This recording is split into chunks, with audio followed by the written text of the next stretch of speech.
Gun control. Two words that have echoed our political debates for decades. But how effective is it really, and how necessary is it to legislate? Today, we will discuss a certain form of gun control, that of assault weapons bans, and how they relate to modern gun-related issues. I myself have been staying informed about firearm legislation since I first bought my rifle at 18 years old. I've come to own many firearms since and have kept up with the political debates regarding firearms. As such, I feel confident in saying assault weapons bans are ineffective and target certain firearms based on their looks rather than their actual function. To start, we'll discuss failed bans from the past, what issues they failed to address, and finally how they rely on looks rather than function. First, let's look at a previous assault weapons ban that has already taken place in the country. There are those, including myself, who may not be old enough to remember that a federal assault weapons ban has already been tried. And this ban took place from 1994 to 2004 and had limited intended effect. The 1994 assault weapons ban was enacted in the hopes of reducing firearm-related crimes, specifically those that involved with the legislation viewed as assault weapons. According to this ban, this included semi-automatic firearms, which included features such as a folding stock, a pistol grip, a bayonet mount, and a flash hider. These provisions, however, were ineffective at producing a substantial decrease in gun crime. In a 1997 study sponsored by the National Institute of Justice, it is stated, at best, the assault weapons ban can only have a limited effect on the total gun murders because the banned weapons and magazines were never involved in more than a modest fraction of all gun murders. This modest fraction, as pointed out in a study funded by the Department of Justice, was a mere 2% of gun-related crimes.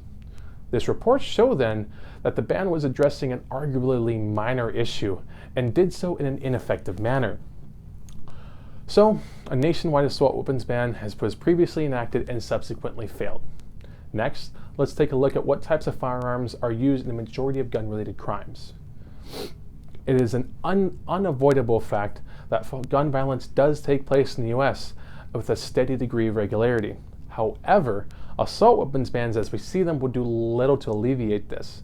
First, let's look at what type of firearms are used in most gun-related crimes.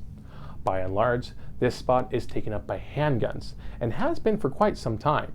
According to a 2019 research article by John Gramlich, in 2017, handguns were involved in the majority, 64%, of the 10,982 U.S. gun murders and non-negligent manslaughters. Rifles, on the other hand, took up only 4%.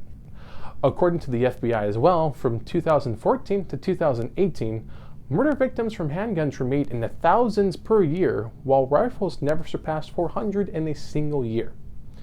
As we see these and earlier reports from the first assault weapons bans, the statistical difference remains constant. Handguns are much more prolific when it comes to gun-related crimes in the U.S. Therefore, assault weapons bans, which focus primarily on the aesthetic features of rifles and very few handguns, will do little to curb the gun violence in the country and will only skirt the issue in an attempt to appear as if it is having effect. So to review, assault weapons bans do not focus on the most prevalent gun crime issues and are unable to provide the effect they have been unable to provide the desired effect in the past. However, there are those that might argue against that point, suggesting that the firearms that they regulate are dangerous and should not be owned. In my third and final point, I will attempt to address this argument. To start, assault weapon bans run on the premise that the firearms that they regulate are excessively dangerous or lethal and have been used to commit heinous crimes. In addressing the first point, it is true that so-called assault weapons are dangerous, but then again, so is every firearm.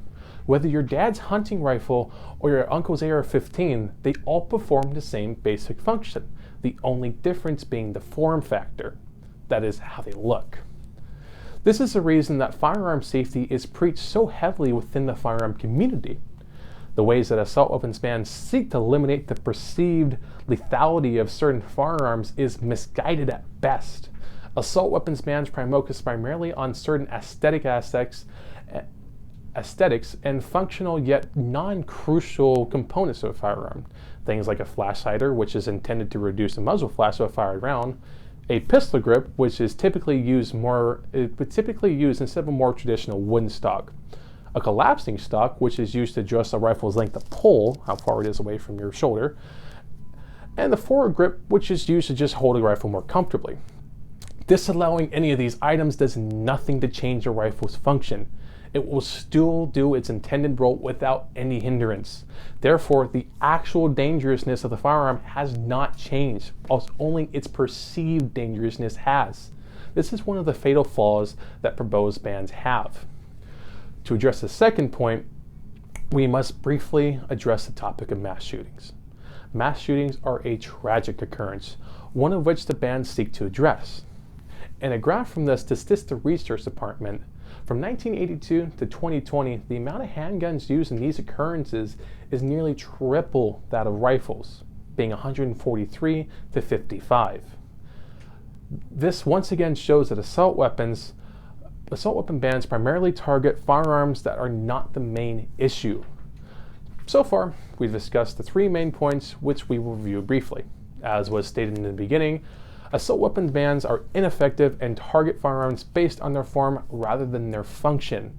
We saw how recent bans have failed, how they don't address the more pressing issues, and how they rely on looks rather than the actual function. With the recent surge of firearm ownership in the past couple months and declining trust in law enforcement, it is important that we carefully legislate firearms and ensure the rights of citizens to defend themselves. Thank you.